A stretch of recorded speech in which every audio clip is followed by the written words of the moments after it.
The issue is that the Palestinian people have been under occupation since 1967.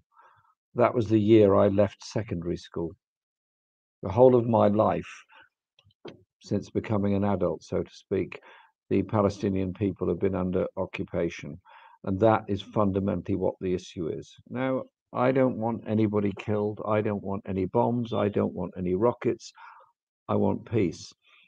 But you're only going to get that with recognition of the Palestinian people. And that means ending the occupation, ending the settlements, removing the settlements, ending the siege of Gaza, and also recognizing the rights of Palestinian refugees who've lived their whole lives in Jordan, in Syria, in Lebanon, in Iraq. Every country all around the Gulf, there are Palestinian refugees who have lived their whole lives like that. I went to Sabra and Shantillah some years ago with the late Sir Gerald Kaufman, who was then a Labour MP. He's passed on now.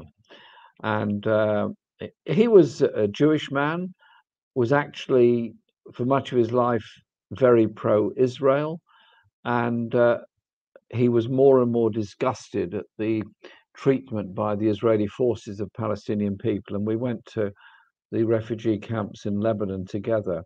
I've never forgotten meeting an old man whose whole life, since being a very small child, had been in this refugee camp since 1948, his whole life.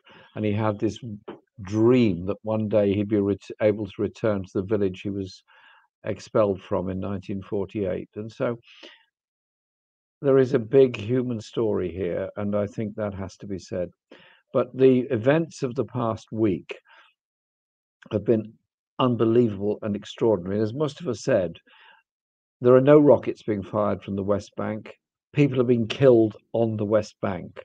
The Israeli occupation forces are destroying homes, destroying families, destroying people. The bombing of Gaza is incredible. You have first world military planes bombing Gaza and destroying those buildings. And that building that was destroyed today, which contained the Al Jazeera and Associated Press studios and offices, that was scientifically destroyed by an air raid. The big building that was destroyed the other day contained many other organizations. I've been in those buildings during visits to Gaza in the past. There can be no possible justification under any rules for that. Israel is in breach of the Fourth Geneva Convention. Israel is in breach of its obligations as an occupying power. And the world has got to wake up. And that means ending military cooperation with Israel. And I have questions for the British government on the degree of military cooperation with Israel. Ending all arms supplies and arms imports from Israel, because what we see is the destruction of the lives of Palestinian people. Today in London, over 100,000 people marched. It was in fact very hard to get to the stage to deliver my speech today because the crowds were so dense all down Kensington High Street. That was London. There was also demonstrations in Liverpool, in every major city, in Scotland and in Wales, all over Britain. And so 100,000 is the London figure, but to that you should add many more. Why were they there? They were there because they are human beings with sympathy and support and recognition that there has to be a political solution, and that requires the British government to act by recognizing unilaterally, unconditionally, totally recognizing the state of Palestine. To do that at the United Nations, as many other countries have done, and go through the points that I made about settlements, end the siege, and have some regard for the needs and rights of refugees. So I think the world has become more aware over the last day.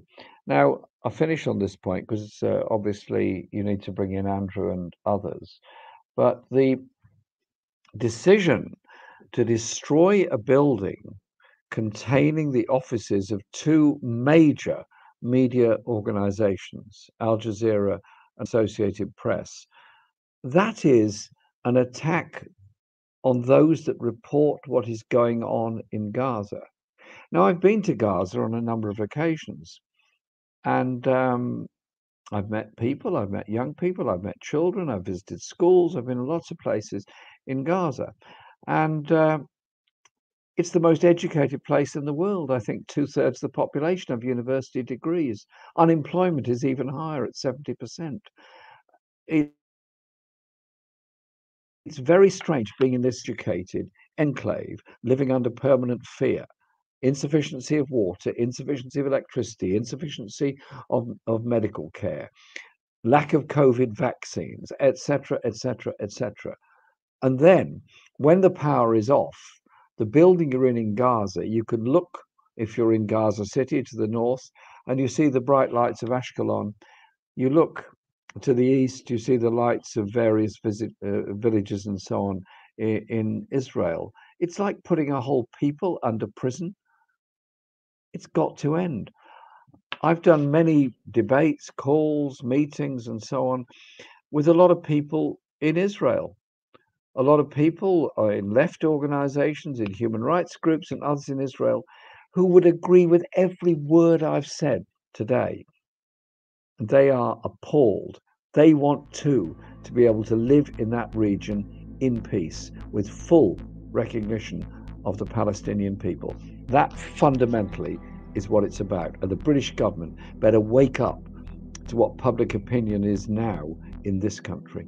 Thanks for watching this clip from DDN Live. If you want to watch the whole video, simply click the link below. But most importantly, support the incredible work of Double Down News by visiting their Patreon page and becoming a patron now. Join the future of journalism, support alternative analysis to the mainstream media.